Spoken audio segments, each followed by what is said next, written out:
네, 영상의 주인공입니다. 더불어민주당 수석 대변인인 이해식 의원님 모셨습니다. 안녕하세요. 네, 안녕하세요.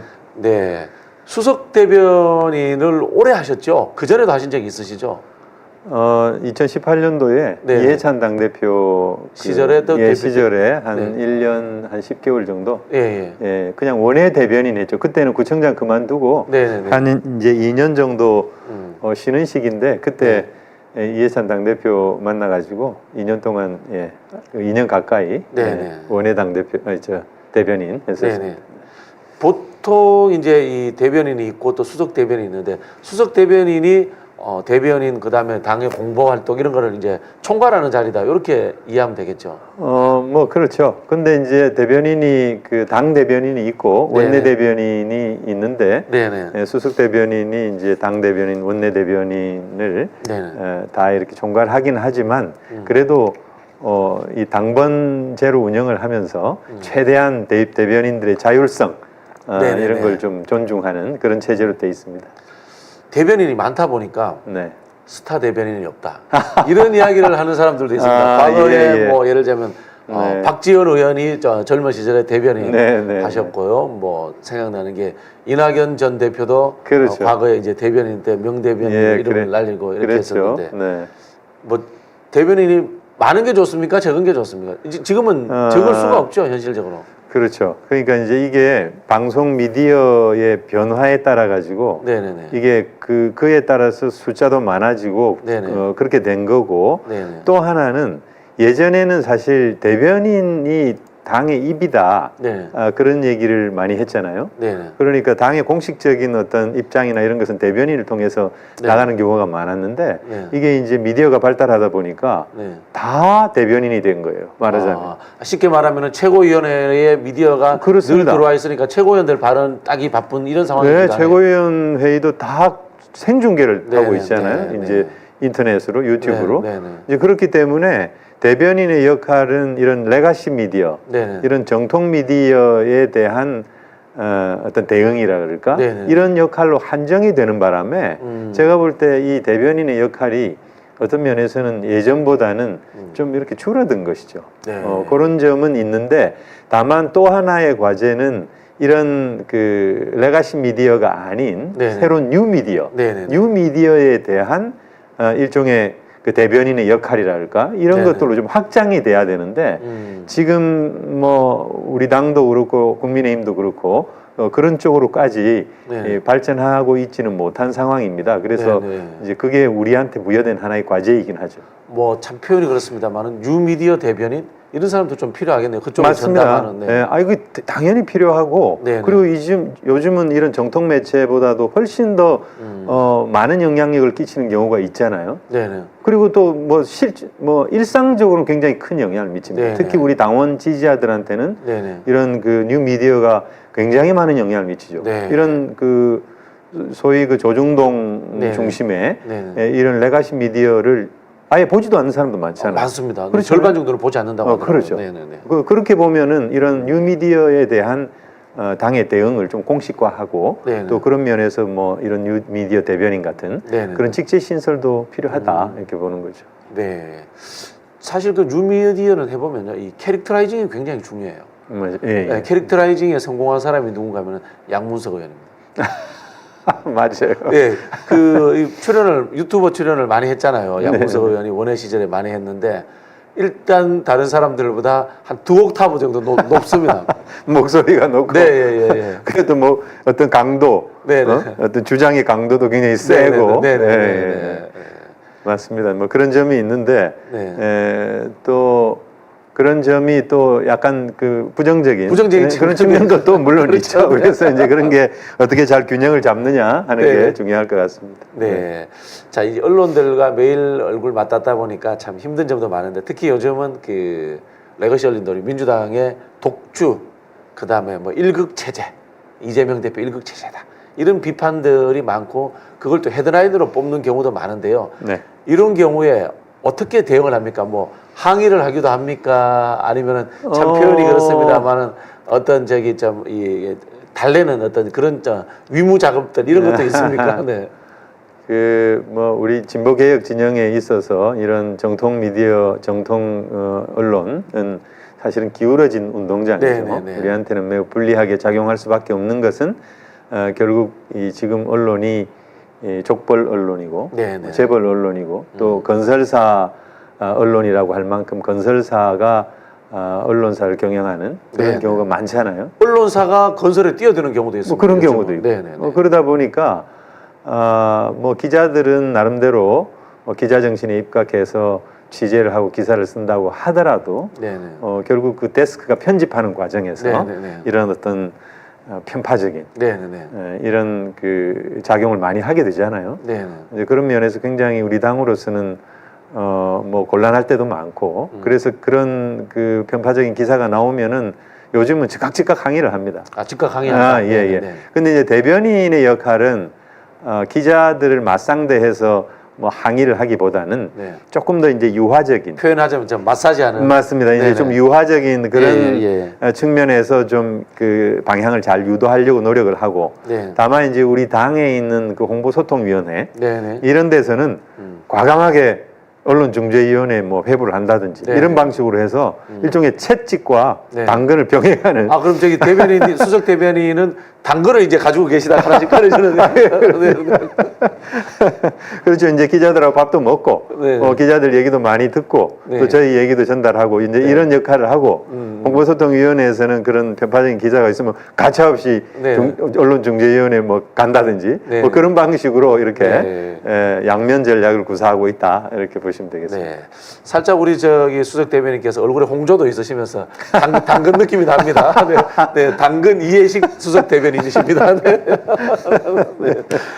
자, 정치 이슈로 한번 넘어가 보겠습니다. 오늘 그 해병대원 특검 제2가 올라갑니까? 네, 올라갑니다. 방송사법도 올라갑니까 지금? 네, 올라갑니다. 방송사법과 최혜병 특검법 재의결이 있습니다. 어떻게 예상하세요?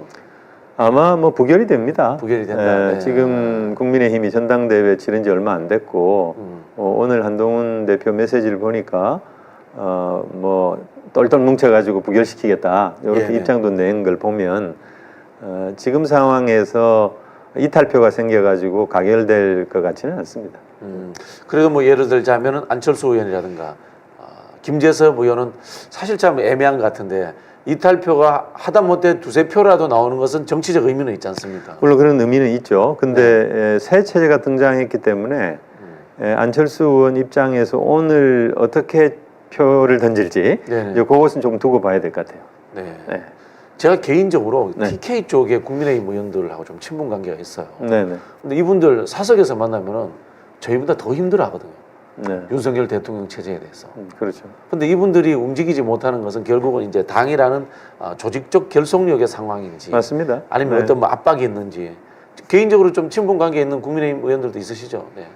뭐 친분 관계가 있지만 예전과 이 국회의원들의 문화가 많이 달라졌잖아요. 그래서 예전에는 뭐 술도 먹고 또 얘기도 많이 하고 했는데 요즘은 거의 이제 그런 걸 안 하니까. 그래서 상임위에서 상임위별로 아무래도 상임위를 하면 이제 자주 만나게 되니까. 그래서 개인적인 얘기를 하기가 좀 쉽죠.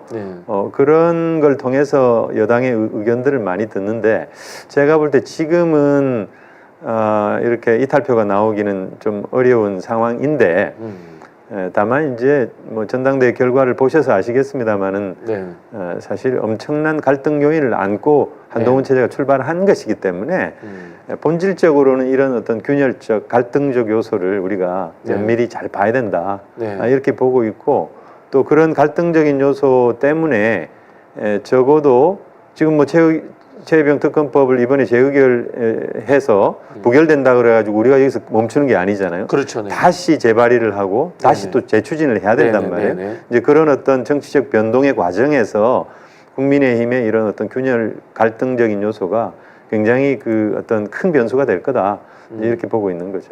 네. 그러면 이제 뭐 결국은 국민의힘에서 균열이 일어나는 것은 우리가 뭐 개인적인 친분 관계를 통해서 뭐 활약을 한다 이게 중요한 게 아니라 국민의힘 내에 정치적 격변이 일어나야 되는. 그렇습니다.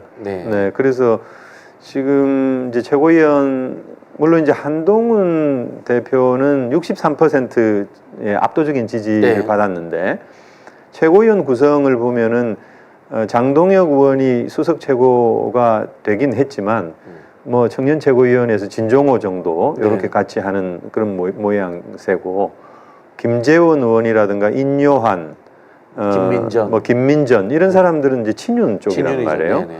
그래서 그 표 얻은 걸 보면 그렇게 큰 차이가 아니었어요. 네네. 그래서 결국 최고위원들은 이렇게 친윤과 친한을 거의 그 균등한 어떤 세력 균형 쪽으로 가져가면서도 네네. 대표는 한동훈을 뽑는 이런 선택을 이제 국민의힘 지지자들이 했는데 요거는 앞으로 이제 시간이 흐름에 따라서 윤석열 정권의 어떤 민심 이반 네네. 그리고 여러 가지 뭐 지금 드러나고 있습니다만 거의 국정농단 수준의 이런 어떤 이 일종의 이제 국정 파행이죠. 요런 것들이 지속이 되면서 결국 윤석열 대통령과 김건희 여사와의 어떤 거리를 어떻게 얼만큼 둘 거냐. 지금은 제가 볼 때는 뭐 어제 저 대통령실에서 단기간은 밀월 관계가 있을 것 같다. 밀월 관계라기보다는 그냥 봉합이라 그럴까요? 봉합이다. 네, 봉합 관계로 이제 가게 되겠지만은 장기적으로 보면은 매우 불안한 상황이죠. 그래서 이제 결국 정치적 사태가 이제 어떻게 진전되느냐에 따라 가지고 이런 내부의 균열이 극심하게 발생할 가능성도 있다 이렇게 보는 거고요. 또 한편으로는 사실 어떤 면에서는 한동훈 체제가 강화돼 나가면서 오히려 한동훈이 차기 주자로 더 부각되는 그런 가능성도 여전히 또 있다고 봐야 되겠죠. 이 두 가지의 가능성을 잘 보면서 우리가 좀 가야 되지 않을까 이렇게 봅니다. 한동훈 대표는 그 전에 그런 이야기를 한 적이 있습니다. 한동훈식의 특검법 최혜병 관련해서 낼 가능성이 있다. 그리고 이제 특검 추천 주체를 이제 대법원장이라고 본인이 이야기를 하기도 했습니다만은 거기에서 살짝 물러서서 국민의힘 내에서 이제 토론을 해봐야 된다. 뭐 요 정도까지 왔는 상황인데 어제 금방 말씀하신 이제 친윤계 최고위원 김민전 의원하고 김재원 최고위원이 무슨 이야기를 했냐면은 최혜병 특검과 관련이 되는 것들은 원내대표의 일이다. 대표가 결정권을 갖고 있는 것이 아니다라고 이렇게 주장을 했어요. 이거 사실 보면은 한동훈 대표를 바로 견제하는 메시지가 아닌가. 그렇죠. 그런 생각이 드는데 민주당에서 한동훈 대표를 향해서 한동훈 표 그러면은 특검안을 내봐라고 한번 이렇게 뭐라고 합니까 제안을 해보는 상황들 이런 건 어떨까요? 그래서 이제 지금 오늘 제2표결 결과 부결이 되면 우리가 이제 세 가지 정도의 방향이 있을 수 있습니다. 하나는 지금 최혜병 특검법에 대한 입법 청문회 그리고 또 탄핵 청문회를 통해서 여러 가지 새로운 사실들이 많이 드러났잖아요. 그렇죠.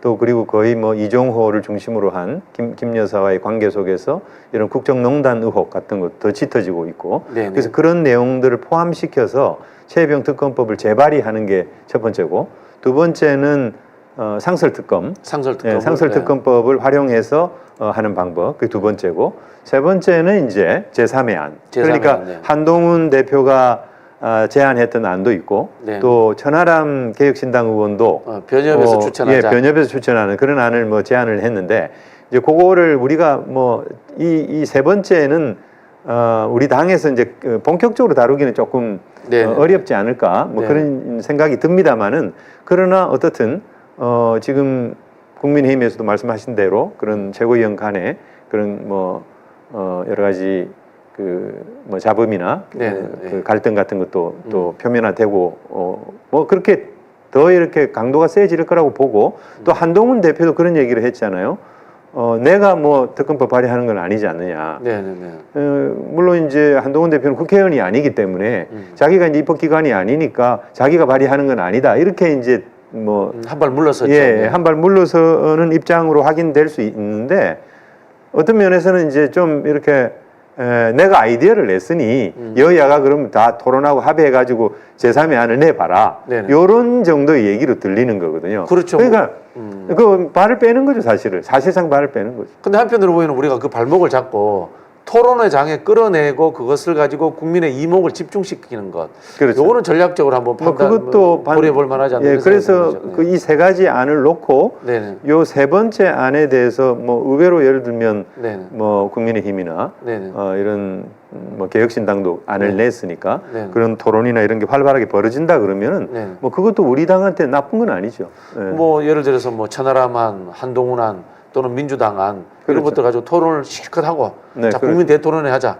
그리고 이걸 가지고 여론조사에 붙여서 선택하자. 이러면 어떨까요? 어쨌든 이것이 이제 계속 그 정치적 이슈로 부각이 되고 또 그런 걸 통해 가지고 우리가 전국의 주도권을 이렇게 잡고 나가는 거 이게 되게 중요하지 않을까 이렇게 생각합니다. 네, 알겠습니다. 자, 그러다 보니까 이제 한동훈 국민의힘 대표의 앞으로의 그 행보에 대해서 관심이 많은데요. 민주당에서 한동훈 대표의 당선에 대해서 한나땡이다. 저는 무슨 나땡 이런 거 나올 때마다 사실 좀 별로 탐탁지 않은데 이럴 때 또 이야기하는 분들도 있어요. 대변인께서는 어떻게 보세요? 그 뭐 한나땡이냐 아니면 뭐 한동훈 대표가 된 게 하나의 어떤 위협이 될 수 있느냐? 뭐 아까 제가 말씀드린 거에 비추면 두 가지 가능성이 다 있다 이렇게 볼 수 있겠죠. 근데 뭐 너무 그렇게 말을 좀 이렇게 재미없게 하기보다는 저는 사실 한나땡에 가깝다 이렇게 봅니다. 한나땡에 가깝습니까? 왜냐하면은 지난 비대위원장 시기에 리더십을 우리가 한번 봤잖아요. 실력을 봤으니까. 실력을 봤고 뭐 2조 심판 이런 걸 내세웠는데 윤석열 대통령에 대한 이런 심판 분위기가 아주 거세고 그리고 또 국민 전반에 그게 확산돼 있다라고 하는 걸 본인도 알았을 텐데 이거를 2조 심판으로 덮겠다라고 하는 게 너무 무모한 전략이었고 어떤 면에서는 여당이었기 때문에 여러 가지 그 국정 이슈 그리고 또 뭐 여당에 적합한 그런 그 공약들이라든가 이런 걸 통해서 얼마든지 이 상황을 좀 이렇게 반전시키려고 하는 그런 노력도 할 수 있었을 텐데 너무 즉자적인 대응만 하는 걸 보고 좀 이렇게 그렇게 뭐 무서운 상대가 아니다. 뭐 본전이 다 드러나는 거 아니냐. 이렇게 봤고 또 이번에 이제 전당대회 과정에서 후보 간 토론하는 거 보고 너무 역시 너무 즉자적 대응 그리고 본인이 조금만 그 손해를 본다 싶으면은 못 참는. 그래서 그냥 바로 그냥 반박하고 문제제기하고 하는 걸 보면서 굉장히 성정이 말하자면 이런 어떤 덕성을 지닌 정치 지도자가 못 된다. 뭐 그런 판단을 했기 때문에 제가 볼 때는 곧 또 미천이 드러나지 않을까 그렇게 생각이 됩니다. 혹시나 우리 그 대변인께서 한동훈 그 대표하고 토론한다면은 나는 1분 만에 제압할 수 있다. 뭐 이런 생각해 보셨어요? 네, 1분보다는 좀 더 길어야 될 것 같습니다. 자, 윤 대통령하고 이 한동훈 그 신임 대표가 만찬을 했는데 제가 보기엔 어색한 게 보통 신임 지도부를 부르는데 떨어진 후보들까지 부른 거는 좀 이상하게 보였어요. 저도 참 이게 거의 처음 보는 처음 보는 광경이고 이거 뭐야 한동훈을 참 우습게 보는 거 아닌가 이런 느낌 받았는데 그리고 한동훈 대표를 뭐 보고 싶지 않다는 뜻을 그런 뜻으로 완곡하게 표현한 게 아닌가 그런 생각이 듭니다. 보통 또 그리고 그런 만찬 했는데 무슨 러브샷 했다 이런 것을 오픈할 필요 없지 않습니까? 어떻습니까? 그러니까 이제 윤석열 대통령 입장에서는 오픈하고 싶겠죠. 그렇게 해서 화합했다. 당정 간에 화합했다라고 하는 걸 과시하려고 하는 건데 뭐 뻔히 보이는 거죠. 뭐 낙선한 후보까지 다 불러서 이렇게 했다라고 하는 게 너무 어색하고 그리고 또 윤석열 대통령의 스타일이죠. 총선 직후에 이재명 대표를 만나지 않았습니까? 그때 뭐 여러 가지 얘기가 있었잖아요. 이재명 대표의 위협이 될 만한 사람을 뭐 총리로 앉히지 않겠다는 둥. 뭐 그런 말하자면 이해할 수 없는, 이해할 수 없는 어떤 양면 전략. 이렇게 만나서는 웃음을 짓지만 뒤에서는 칼을 숨기고 있는 이런 아주 그 정말 이 신뢰할 수 없는 위선적인 이중 플레이죠. 뭐 그렇죠. 그런 걸 봤잖아요. 그러면 결국 이번에도 저는 그게 이런 형식에서도 보였고 이 한동훈 대표에 대해서 제가 볼 때는 그런 이중 플레이를 한 게 아니냐 이런 생각이 드는 것이고 이 윤석열 대통령의 스타일 자체가 일종의 이제 그 식사 자리에서 이렇게 폼 잡으면서 대장질하는 예, 예, 예. 뭐 폭탄주 이렇게 돌리면서 예, 이렇게 예, 막 러브샷하고 예. 요런 거에 어떤 한치의 어긋남이 없는 그런 만찬이지 않았나 뭐 그런 생각이 드는 거죠. 예를 들어서 이재명 대표가 지금 뭐 전 대표가 지금 전당대회를 치르고 있습니다만 당선될 가능성이 높습니다. 다시 이제 당 대표가 되었다, 민주당의 대표가 되어서 영수회담을 제안했다. 윤석열 대통령 오케이 합시다. 그렇게 됐는데 삼겹살 굽고 폭탄 좀 말아가지고 러브샷 하자 이런 식으로 또 나오면 어떡합니까? 그럴 개연성도 있다라고 생각이 안 들지 않습니까? 그러니까 그런 어떤 스타일, 뭐 네. 기자들 모아놓고 뭐 이렇게 계란말이 하고 뭐 이렇게 김치찌개입니까? 뭐 이렇게 레시피 이런 걸 선보이고 하는 거 물론 좋죠. 좋은데 사실 가장 중요한 것은 기자회견이면 기자들하고 이렇게 문답을 하고 그렇죠. 국정과 관련해서 뭔가 얘기도 하고 국정에 대해서 국민들에게 설명을 해줘야 되잖아요. 그런 게 흘러나와야 되잖아요. 근데 그런 거는 흘러나오지 않고 뭐 계란을 말았다, 뭐 찌개를 끓였다 이런 것만 보도가 되니까 그렇다면 이제 한동훈 대표하고 만났을 때도 어떤 얘기를 구체적으로 나눴는지가 나오는 게 아니고 뭐 폭탄주를 뭐 이렇게 러브샷을 했는데 한동훈 대표는 뭐 콜라를 마셨다든지 뭐 이게 굉장히 이제 지엽적인 그렇죠. 요런 어떤 것만 나오니까 국민들로서는 사실은 뭐 신뢰감을 갖기가 힘든 느낌 이거 아닙니까? 나는 호방하고 한동훈은 콜라 마시는 뭐 저기 뭐 아직 어린 뭐 그런 느낌 만들어내고 저기 원희룡이라든가 나경원 같은 떨어진 사람들도 부름으로 인해 가지고 내 휘하에서 이긴 사람이나 진 사람이나 다 같아. 이 완전 군림하는 저기 뭐야 루이 14세 느낌입니다, 솔직히. 마이리 왕따네트 루이 14세 그런 느낌이 드네요.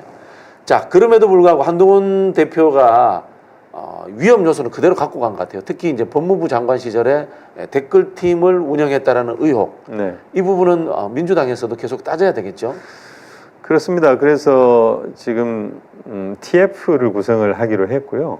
양문석 의원이 보도자료를 내서 개인 의원실 차원에서 대응을 뭐 하지 않았습니까?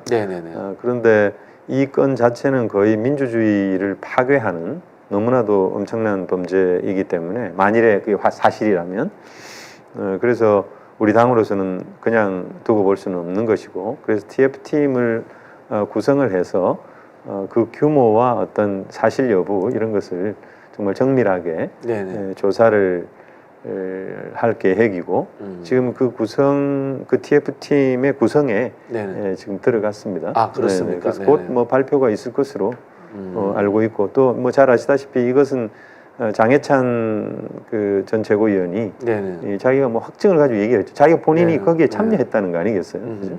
오늘도 무슨 메시지를 냈던데. 그래서 한동훈 특검법이 만일에 되면은 자기가 뭐 수사가 벌어질 경우에는 뭐 수사에 응하겠다는 식의 어떤 메시지를 낸 것 같아요. 장해찬 전 최고가. 이제 그렇게 보면 이건 뭐 정말 일정 단계에 가서는 수사를 해야 될 사안으로 지금 우리 그 당에서는 고발을 검토를 하고 있습니다만은 이게 이미 그 사세 행위입니까? 그 시민단체에서 고발이 됐죠. 공수처에. 그래서 공수처에서 수사를 해야 될 사안으로 보고 있습니다. 이게 오묘한 삼각관계들이 만들어지는 것 같아요. 최혜병 관련해서는 어쨌든 간에 윤석열 대통령 쪽보다는 한동훈 측이 우리 당과 그래도 일말의 협력 관계 가능성이 남아있는 이런 첨이 있다면은 이 댓글 관련해서는 오히려 장해찬 씨는 뭐 제가 짐작컨대 윤석열 대통령 부부와 지금도 소통하는 굉장히 가까운 사이로 알고 있습니다. 거기에서는 오히려 이 장해찬 쪽과 민주당의 입장이 같은 상황에서 한동훈을 공격하는 상황이 되고 이 참 오묘한 이 트라이앵글들을 어떻게 굴려야 될지가 참 재밌을 것 같은데 이걸 한번 종합적으로 컨트롤하는 어떤 전략 타워 역할은 지금 원내대표가 하는 뭐 그런 상황으로 저희가 이해하면 되나요? 그러니까 원내대표는 이제 원내산을 중심으로 해서 가는 거니까 당연히 이제 컨트롤 타워 역할을 하는 것이고요. 그리고 이제 앞으로 전당대회 이후에 당대표가 이제 복귀를 하면 새로 당선이 되면 이제 그러면 당대표 중심의 그런 또 역할을 하게 되겠죠. 뭐 예를 들면 전략기획위원장이라든가 그런 분들이 이런 어떤 좀 참 표현이 그렇습니다만은 참 게임처럼 이상하게 좀 꼬여 있어요. 이런 부분들이 정파적 관계가. 근데 이제 너무 저희가 이런 어떤 뭐라 그럴까요? 정치공학? 그렇죠. 정치공학적인 입장에서 접근하기보다도 우리한테 놓여진 과제를 따박따박 하나씩 해결해 나가면서 그러면서 변화된 상황에 대처해 나가는 거 그게 좋지 않을까 싶고 어떤 이 정치라고 하는 것이 저도 뭐 경험을 해보면 무엇을 정확하게 상정을 하고 또 계획을 하고 밀어붙였을 때 의외의 결과가 또 발생하기 때문에 굉장히 그 생물처럼 어떻게 이 결과를 알 수 없는 그런 변수가 너무 많이 작용하기 때문에 뭐라 할까요? 물론 이제 뭐 그런 점들을 다 뭐 상정하고 가야 되겠습니다만은 정치공학적인 입장보다는 적어도 우리 앞에 당면한 과제를 정확하게 좀 실현해내는 우리 어떤 주도의 그런 전략으로 가는 것이 더 옳지 않겠는가 그런 생각이 듭니다. 알겠습니다. 아직 제가 봤을 때는 뉴미디어에 적응을 아직 좀 더 하셔야 됩니다. 뉴미디어는 이런 거 좋아합니다. 사실 그게 정치의 원칙입니다. 그렇죠. 자, 그래서 저 원칙에 해당되는 질문 하나 드리겠습니다. 민생지원금 25만 원 문제 이것도 오늘 올라가나요, 같이? 그 법사위에서 보류가 됐습니다. 민생회복지원금이 뭐 노란봉투법하고 같이 보류가 됐는데 아마 심의하는 과정에서 국민의힘 의원들이 당연히 이제 거세게 반발을 했을 거고 뭐 숫자로 밀어붙일 수는 있지만 조금 뭐 한 텀 쉰 것 같아요. 근데 이런 생각은 안 해보셨습니까? 과거에 이제 우리 무상급식 시절의 이야기인데 무상급식을 그 당시에 이명박 정부에서 반대를 했습니다. 반대를 했는데 그 당시에 이제 구청장이셨잖아요. 민주당 정부가 아니기 때문에 이게 전국적으로 당장 못하니까 지방정부에서 우리가 시범적으로 무상급식을 계속해서 했단 말입니다. 그러면서 이게 전국적인 확산되고 흐름이 만들어지니까 국민의힘 지자체장들도 이걸 안 할 수가 없는 상황이 된 거예요. 맞습니다.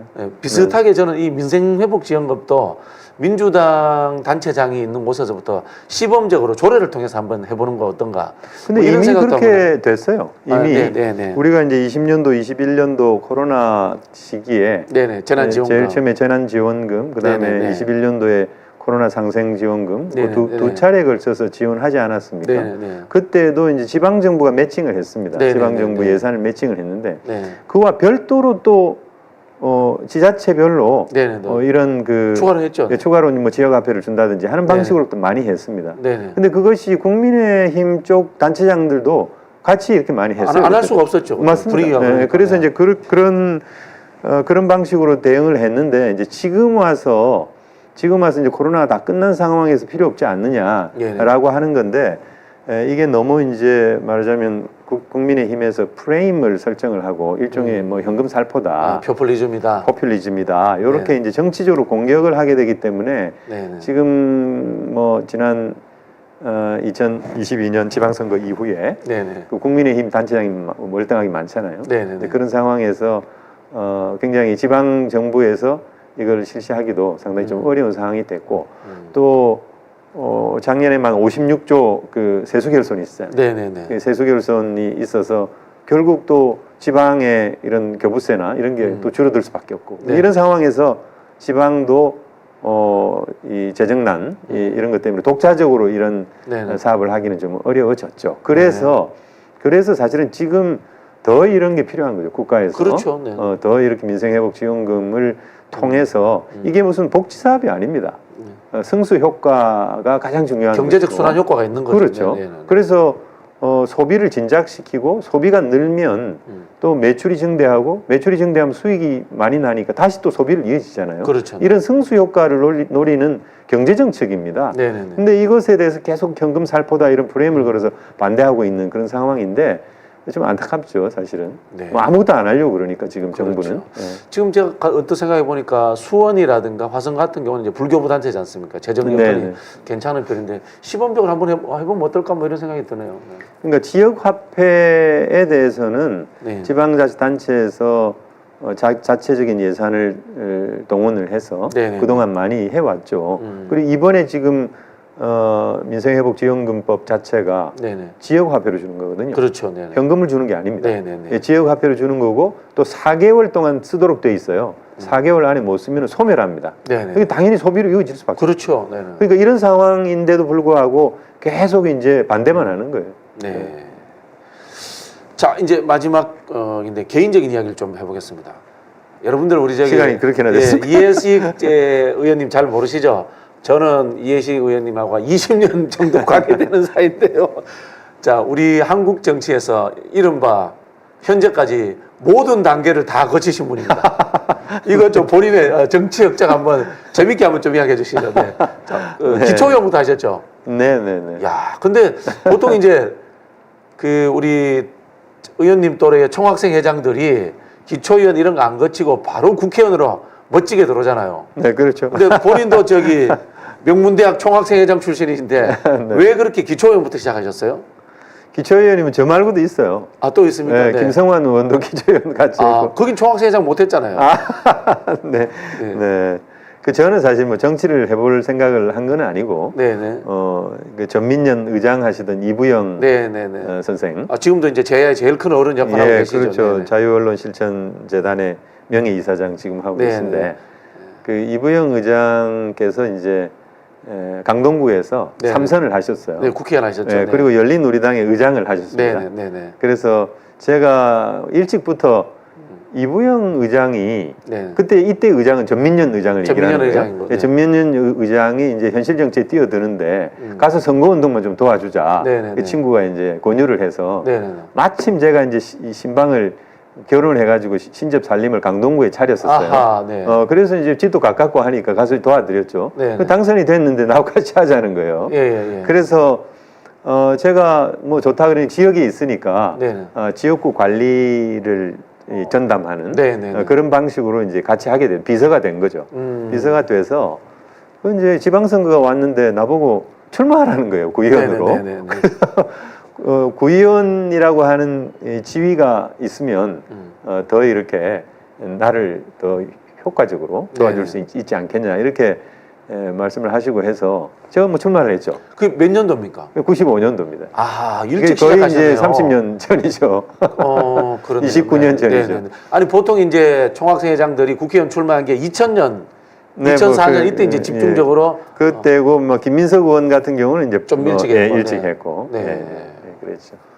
그래서 이제 구의원 3년 하고, 구의원 3년 하고. 네, 3년인 이유는 원래 95년도에서 맞습니다. 예. 그래서 98년도에 단체장 선거까지 같이 했죠. 그렇죠. 98년도에 또 지방선거 있었는데 이때 네. 98년도에 선거를 한 이유는 네. 지방선거하고 총선하고 2년 터울로 만들기 위해서. 맞추기 위해서. 네. 네, 그렇게 해서 1년을 땡긴 거예요. 네네. 그래서 이제 구의원 3년 하고 또 이제 시의원을 출마를 해서 광역의원 2번을 했습니다. 네네. 네, 그래서 6년을 했는데 이것도 두 번째 할 때 구청장 출마를 한다고 제가 사임을 했어요. 네네. 그래서 이제 기초의원 3년, 광역의원 6년, 네. 그런 다음에 이제 구청장 보궐선거를 2004년도에 했는데 제가 떨어졌어요. 네네. 열린우리당 후보로 그때 나갔었는데 떨어졌고, 그러고 난 다음에 2008년도에 또 보궐선거가 생겼어요. 맞습니다. 네, 그래서 그때 이제 제가 당선이 됐는데 그때 당선됐을 때는 유일한 야당 구청장이었죠. 다 뭐 25개가 네네. 전부 뭐 네네. 한나라당 출신이었는데. MB 정부 때였습니다. 네, 그렇죠. 제가 유일하게 보궐선거로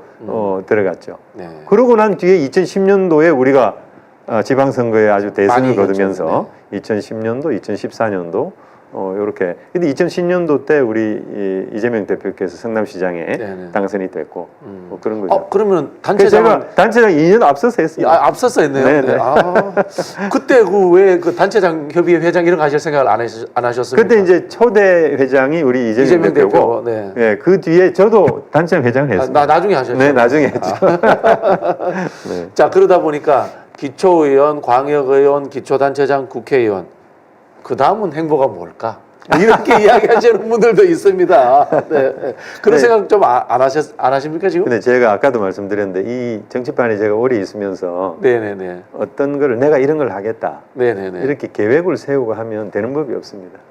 마음을 비워야 됩니다. 네네네. 우선 정치를 하려면 마음을 비워야 되고 네. 마음을 비우고 자기가 처해져 있는 조건에서 최선을 다하면 기회가 옵니다. 네네. 그래서 그걸 신조로 살았기 때문에 제가 지금 단계에서 뭐 다음에 뭘 하겠다. 네네. 이거는 좀 이렇게 좋은 현명한 방법은 아닌 것 같아요. 그래서 네. 지금 뭐 제가 당에서 당직도 하고 있고 네네. 또 재선 의원으로서 행안위에서 역할을 하고 있기 때문에 이 역할에 집중해서 최선을 다하면 네. 또 좋은 기회가 온다. 뭐 그런 생각을 하는 거죠. 그리고 이제 그 좋은 기회라고 하는 것은 역시 다가오는 지방선거와 그리고 다음 대선에서 꼭 승리해서 우리가 정권을 만들어내는 것. 이것 자체가 가장 중요한 목표가 되지 않겠나.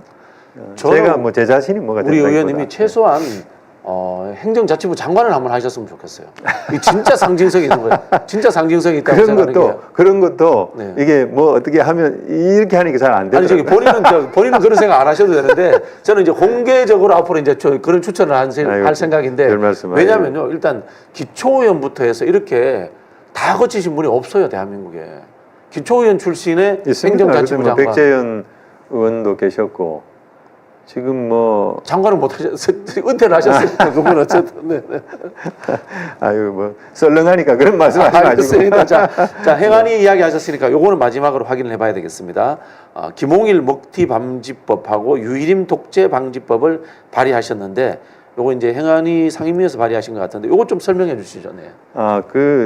이 김홍일 방통위원장이 우리가 탄핵안을 내니까 네네. 바로 그냥 사퇴를 해버렸잖아요. 네네네. 그 앞서서 이동관 위원장도 마찬가지였잖아요. 네네네. 그 탄핵안을 내면 사퇴를 해버립니다. 네네. 지금 이진숙 지금 방통위원장 청문회 하고 있는데 네네. 임명이 되면은 아마 또 이제 그 박문진 이사진들을 마구 또 임명을 할 거예요. 네네. 그런 지금 저 이상인 1인 체제고. 네네.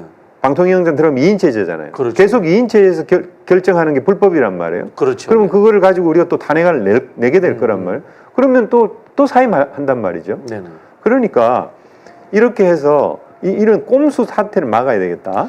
공직자들이 징계 절차에 들어가면 사표 처리도 안 되는 거 아닙니까 원래 이런 직업 공무원은 네네. 징계 절차에 들어가면 절대 사퇴 못 내게 돼 있죠. 그렇죠. 네네. 퇴직을 앞둔 사람도 퇴직 못 합니다. 근데 이게 지금 정무직 그 공직자는 그렇게 지금 돼 있지 않아 가지고 그래서 발의 요건을 올려 가지고 보통 탄핵은 3분의 1만 발의하면 됩니다. 네네. 근데 대통령 탄핵은 이제 과반수 이상 발의를 해야 되고 네네. 그래서 이 3분의 1 이상인데 과반수 이상이 발의를 하면은 네네. 이게 이제 의결하는 조건은 과반이에요. 그렇죠. 네. 예, 발의는 3분의 1인데 네. 의결은 과반이에요. 그럼 과반이 발의하면 그게 의결한 거나 마찬가지 아니냐. 네네네. 그래서 과반 이상이 발의할 경우에는 바로 직무정지가 될 수 있도록 직무정지가 되고 사퇴를 못하도록 하는 법안을 냈습니다. 그래서 이게 김홍일 이 꼼수 사태 방지법이라고 이제 이름을 붙인 거고요. 네. 그리고 이제 유희림 이런 방지법은 네. 지금 유희림 위원장이 연임됐잖아요. 네. 유희림 위원장이 지난 총선 때 네. 법정 제재를 30건을 했습니다. 네. 네. 근데 그 중에 20건이 MBC에 관련된 거예요. 그리고 이 MBC 20건 중에 15건은 MBC가 일종의 구제 신청, 취소 이 신청을 냈는데 15건이 15건 중에 14건이 인용이 됐어요. 그러니까 완전히 마구잡이로 엉터리로 이렇게 한 거예요. 네네. 그러니까 선거 시기에 일종의 여당에 유리하게 하기 위한 이런 불공정 행위를 한 거나 다름이 없어요. 변호사로 치자면 재판에서 다 졌네요, 이 사람은. 그렇습니다. 네. 네, 그게 말도 안 되는 거죠. 그래서 이렇게 선거방송심의위원회가 방송통신심의위원회 산하에 있는데 이게 잘못됐다. 이 선거라고 하는 거는 정말 객관적이고 중립적이고 이렇게 독립적이어야 되는 성격 때문에 이거를 방송통신심의위원회 아래 둘 게 아니라 선거관리위원회로 가져와야 된다. 선관위로 가져와야 원래 된다. 이게 맞습니다. 네네네. 선거방송이기 때문에. 네네네. 그래서 중앙선관위로 가지고 오는 거. 그래서 이런 유일임 방지법을 내게 된 거죠. 네, 알겠습니다. 이거는 일단은 통과는 되겠습니다만 이것도 거부권 행사할까요? 제가 보기에 이게 이 이제 김홍일 먹튀 방지법은 이거 거부권 행사 안 해도 될 것 같은데 이거는.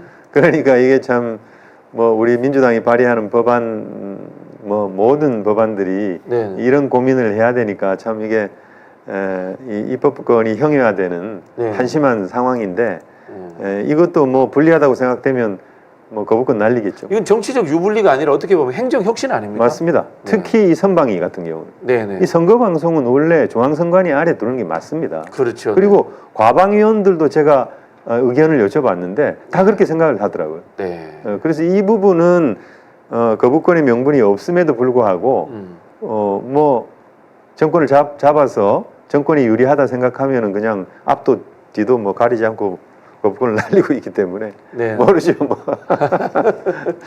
네, 알겠습니다. 자, 이렇게 우리 저기 행안위에서도 아주 이제 활동을 잘하고 계시는데요. 지금 뭐 댓글이 있던데 이해식 TV 응원해 주세요라고 했는데 이해식 TV라고 있군요. 제가요. 네. 제가 저도 뉴 미디어에 적응하기 위해서 일주일에 한 번씩 생방송을 합니다. 구독자는 얼마 정도 되십니까? 저 구독자가 얼마 안 되는데 한 1,800명. 맞네요. 예, 그래서 저희 서울의 소리가 134만입니다. 예, 그래서 저 이해식 TV도 좀 구독 좀 많이 해주십시오. 자, 서울의 소리 시청자 여러분, 이해식 TV 구독, 좋아요, 알람 부탁드리겠습니다. 감사합니다. 네, 다음에는 저기 뉴 미디어의 운영자로서 저하고 같이 이제 동등하게 좀 만나면 어떻겠습니까? 네, 좋습니다. 네. 자, 마지막으로 우리 시청자 여러분께 인사 말씀 좀 해주십시오. 네. 네, 오늘 서울의 소리 방송은 처음 왔는데요. 또 우리 박진영 선생 정말 제가 후배죠. 너무 좋아하는 후배인데 오늘 뵙게 돼서 반갑고 이 김건희 명품백 수수 사건을 처음 이렇게 보도하면서 여러 가지 지금 어려움을 겪고 있다고 제가 들었는데 이런 변화되는 뉴 미디어 환경 속에서 우리 서울의 소리 같은 정말 이 범진보 개혁 진영에 힘이 되는 방송이 꼭 필요합니다. 이게 레가시 미디어, 정통 미디어가 이렇게 기울어진 운동장이라고 제가 말씀을 드렸는데 이런 기울어진 운동장을 바로잡는 어떤 균형자 역할을 또 해줄 수 있기 때문에 서울의 소리 방송을 늘 응원하고 또 기회가 되면 제가 또 불러주시면은 자주 뵈시겠습니다. 이렇게 출연도 하고 해서 어떤 연대, 동지적 유대 이런 거를 계속해 나가도록 하겠습니다. 오늘 불러주셔서 다시 한번 감사히 말씀드립니다. 고맙습니다. 네, 저희가 오히려 귀한 시간 내주셔서 감사합니다. 자, 이해식 TV 구독, 좋아요, 알람 부탁드리겠습니다. 자, 이것으로 작전 타임 마치도록 하겠습니다. 감사합니다.